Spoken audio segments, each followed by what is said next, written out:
जब surgical strike हुई, he was vice chief, और जो नॉर्दर्न आर्मी कमांडर थे general DS Hooda was the main person who planned the surgical strikes. It was executed by para SF. It was planned, and then of course national security advisor was there, army chief, vice, सब लोग मिले, DGMI, DGMO, सबका मिला जुला था. तो at an operational level there was general DS Hooda. खैर, कहने की बात यह है कि जो मैच्योरिटी जनरल रावत ने दिखाई है, और मैं बताता हूं आज भी, वीर हम कह सकते हैं कि हर एक सैनिक वीर होता है.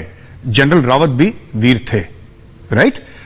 वो थिंकिंग सोल्जर थे, लेकिन उनकी सबसे बड़ी कंट्रीब्यूशन, सबसे जबरदस्त कंट्रीब्यूशन यह थी कि आर्मी, नेवी और एयरफोर्स को एक साथ मिला के बोला कि हम युद्ध ऐसे लड़ेंगे, अगली सदी का युद्ध ऐसे लड़ा जाएगा. Very open to suggestions. देखिए मैं आपको बताता हूं, very open to suggestions, very humble. हां बेटा आओ बैठो, कोई बात नहीं, बताओ मुझे. He was like that. He had a very big heart, बड़े दिल वाले इंसान. ये चीजें बहुत जरूरत होती हैं जब फौज में आप देखें. फौज जो है, आर्मी, नेवी और एयरफोर्स, ये एक किस्म की खास किस्म की ऑर्गेनाइजेशंस हैं. दे आर एक्सीलेंस ड्रिवन, और एक्सीलेंस इतना कि कहीं कहीं ये जीरो एरर बन के खत्म हो जाता है.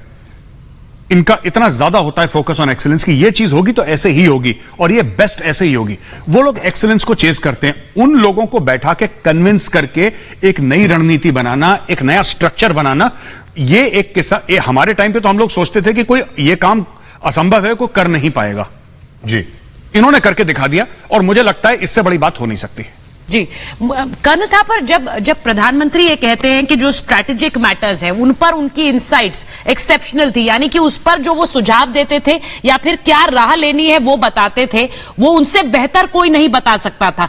हमारे दर्शकों को आप बताना चाहेंगे कि किस तरह से स्ट्रैटेजिक मैटर्स पर सीडीएस जनरल बिपिन रावत की जो कोर्ट ऑफ इंक्वायरी कॉन्स्टिट्यूट की जाएगी, जिसमें ज्यादातर एयरफोर्स वाले होंगे, क्योंकि एयरफोर्स का एयरक्राफ्ट था, ये एयरफोर्स के पायलट्स थे. हो सकता है उसमें कोई आर्मी का नुमाइंदा हो, मुझे नहीं पता इस वक्त, लेकिन ये जो एयरफोर्स की अगर कोर्ट ऑफ इंक्वायरी, आप कह लीजिए आर्म्ड फोर्सेस की जो कोर्ट ऑफ इंक्वायरी है वो डिसाइड करेगी, और कोई भी फैक्टर इसमें रूल आउट नहीं करा जाएगा, और बिल्कुल ग्राउंड लेवल से इन्वेस्टिगेशन होगा. ग्राउंड पे क्या हुआ था, क्या रिपोर्ट आई थी, ब्लैक बॉक्स में कोई इंफॉर्मेशन है कि नहीं है, या फिर कोई ऐसी चीज जो कि मतलब आप ये लगा लीजिए कि कोई भी ऐसी चीज को लीव अलोन नहीं करा जाएगा, किसी भी चीज को अलग थलग नहीं करा जाएगा कि नहीं ये नहीं हो सकता. हर एक चीज को, लाइटनिंग हो सकती है, वेदर हो सकता है, सैबोटाज हो सकता है, एरर हो सकता है. आप अपनी बात पूरी करेंगे, लेकिन उससे पहले एक बार बड़ी खबर अपने दर्शकों को बता दें, क्योंकि कैबिनेट कमेटी ऑन सिक्योरिटी की बैठक है शाम 6:30 बजे. शाम 6:30 बजे प्रधानमंत्री ने कैबिनेट कमेटी ऑन सिक्योरिटी यानी कि सीसीएस की बैठक बुलाई है. जिस तरह से आज जो लगातार घटनाक्रम सामने आ रहे हैं, उसके बाद अब हमने थोड़ी देर पहले देखा कि आर्मी चीफ पहुंचे थे सीडीएस बिपिन रावत के घर, उससे पहले राजनाथ सिंह पहुंचे हैं, और अब cabinet committee on security CCS की बैठक प्रधानमंत्री नरेंद्र मोदी ने बुलाई है. ठीक शाम 6:30 बजे सीसीएस की बैठक होगी. मेजर, आप अपनी बात पूरी करेंगे, उसके बाद ये जो कैबिनेट कमेटी ऑन सिक्योरिटी होती है, मुझे नहीं पता कि किस कारण से मीटिंग बुलाई है, but this is most unusual. ये यूजुअल नहीं है. हेलीकॉप्टर क्रैश हुआ है, ठीक है. जनरल बिपिन रावत, अभी तक जो हमें खबर पता लगी है, ही इज ऑल राइट. बहुत इंजरी उनको हुई है, लेकिन वो अभी अस्पताल के अंदर है, ट्रीटमेंट उनका चल रहा है. लेकिन ये भी मुझे समझ में आता है कि रक्षा मंत्री पार्लियामेंट में इसके बारे में बताएंगे, लेकिन कैबिनेट कमेटी ऑन सिक्योरिटी ये थोड़ा हायर लेवल की बात है, क्योंकि कैबिनेट कमेटी ऑफ सिक्योरिटी में कौन कौन लोग होते हैं, उनमें प्रधानमंत्री भी होते हैं, और उनमें यहां पे इनफैक्ट हमारे पास एक लिस्ट पड़ी है. इसमें नरेंद्र मोदी, राजनाथ सिंह, अमित शाह, निर्मला सीतारमन, सुब्रमण्यम जयशंकर, ये मुख्यतः 5 जो लोग हैं, और भी इनमें सब मेंबर्स हो सकते हैं, लेकिन आपके पास फॉरेन अफेयर्स मिनिस्टर हैं, आपके पास फाइनेंस मिनिस्टर हैं, डिफेंस मिनिस्टर हैं, होम मिनिस्टर हैं और प्राइम मिनिस्टर हैं. क्यों हो रही है कैबिनेट कमेटी ऑन सिक्योरिटी की मीटिंग, इसके बारे में मैं गेस ही कर सकता हूं, मैं बता नहीं सकता, लेकिन दिस इज एक्सट्रीमली अनयूजुअल कि कैबिनेट कमेटी ऑन सिक्योरिटी की मीटिंग हो रही है इस हादसे के बाद. ये मुझे नहीं पता ये चीज कहां पे जा रही है इस वक्त. आई एम अनेबल टू से. जी, इस वक्त उनका इलाज चल रहा है, मिलिट्री हॉस्पिटल वेलिंगटन में इलाज चल रहा है, लेकिन सीडीएस का जो रोल रहा है, और किस तरह से, चाहे वो म्यांमार का ऑपरेशन हो या फिर कश्मीर में 370 हटने के बाद, सीडीएस बिपिन रावत ने सीधे सीधे इन सारे ऑपरेशंस की कमान संभाली. मैं चाहती हूं कि आप उनके इस रोल के बारे में जरा दर्शकों को बताएं. देखिए, जो बेसिक सीडीएस के ऑफिस की बात थी वो 370-35 से या म्यांमार का ऑपरेशन नहीं, essentially it was after Kargil. Kargil के बाद हम लोगों ने ये रियलाइज करा कि एक जॉइंटनेस का कॉन्सेप्ट होता है आर्म्ड फोर्सेस में, कि आर्मी, नेवी और एयरफोर्स एक साथ किस तरीके से लड़ सकते हैं।